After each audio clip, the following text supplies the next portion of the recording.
Une jolie histoire sur Mick Jagger qui passe à New York il y a une dizaine d'années ou plus et il demande à c'est Manu Katché qui me l'a raconté, il s'arrête en bas de chez Miles Davis et il craque. Donc c'est un penthouse, il y a un portier. Le portier n'ose pas lui dire rentrez pas. Il va au 5e étage, il sonne. Miles Davis ouvre la porte et Mick Jagger il dit voilà, j'étais à New York et j'avais trop envie de venir vous saluer. Et Miles Davis lui répond When I am in London, do I shit in your place? Et il a refermé la porte. Quand je suis à Londres, est-ce que je viens de faire chier? Donc il y a toujours un mec plus tard que. Et le fait que ce soit un jazzman qui envoie chier un rocker, moi ça me fait plaisir.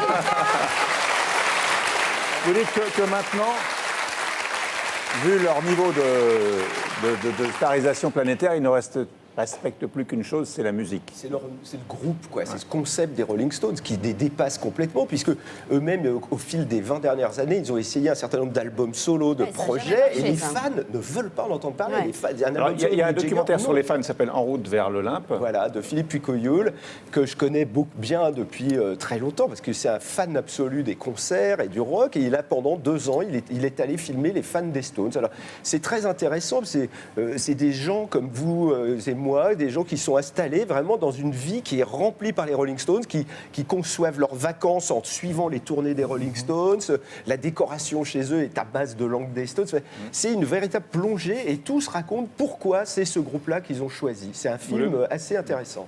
Moi, j'ai une question par rapport à ce qu'on peut appeler le rock'n'roll aujourd'hui en France. Quand vous écrivez, par exemple, la biographie de Joe Starr, vous dites « c'est le rock'n'roll aujourd'hui en France ». À l'époque, ça a été le rock'n'roll à un moment, c'est sûr. Mais c'est normal. Les Rolling Stones, de par leur position de rebelles, ils ont vu des centaines de prétendants à partir des New York Dolls en 73. Ça n'arrête plus. Les New York Dolls, les Sex Pistols, les Guns N' Roses, les Stones qui ont défini la rock attitude. Ils ont défini la rock attitude rebelle. Et à partir de là, tous les jeunes rebelles qui vont arriver vont dire « attends, on va se prendre les Stones, on va se les payer. » Et généralement, ça finit, on va se les payer, ça finit en première partie des Stones, dans le meilleur des cas. Ils sont toujours rebelles ? C'est le grand problème qu'on peut poser aujourd'hui, parce que l'histoire des Stones, rien n'est prévu. On rentre dans l'inconnu. Un groupe de rock dure 7 ans. Mais tous les groupes durent 7 ans. C'est vraiment... Alors qu'un groupe dure 40 ans, on ne comprend même plus où on va. Parce qu'un groupe de rock, pourquoi il nous intéresse? Hier, j'ai vu, vous aviez ce jeune groupe là, de New York. C'était formidable, parce que qu'est-ce qui nous intéresse en eux? C'est qu'ils ont un nouveau langage, ils ont une nouvelle rage, une nouvelle façon de voir le monde. C'est ça qui nous intéresse chez un groupe de rock. C'est la fraîcheur, la colère, de l'adolescence. Les Stones, c'est des gens qui parlent de gens de 64 ans. C'est vrai, on dit qu'ils sont rebelles parce qu'ils étaient des fils de Bourges, avec les Beatles, c'était des fils de Prolo et qu'ils n'étaient pas rebelles. C'est une théorie intéressante.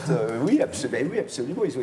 Les Rolling Stones ont été immédiatement adoptés par l'aristocratie anglaise qui s'est jetée sur eux, alors que les Beatles n'intéressaient pas du tout ces gens. Et les Rolling Stones ont été nourris ensuite par, disons qu'il y a beaucoup de rebelles qui sont venus les voir, et ça a créé une espèce de mouvement. C'est cool, on ne s'emmerde pas sur les bancs. Je vais faire la soirée complète. On se souhaitait maintenant. On pourrait continuer.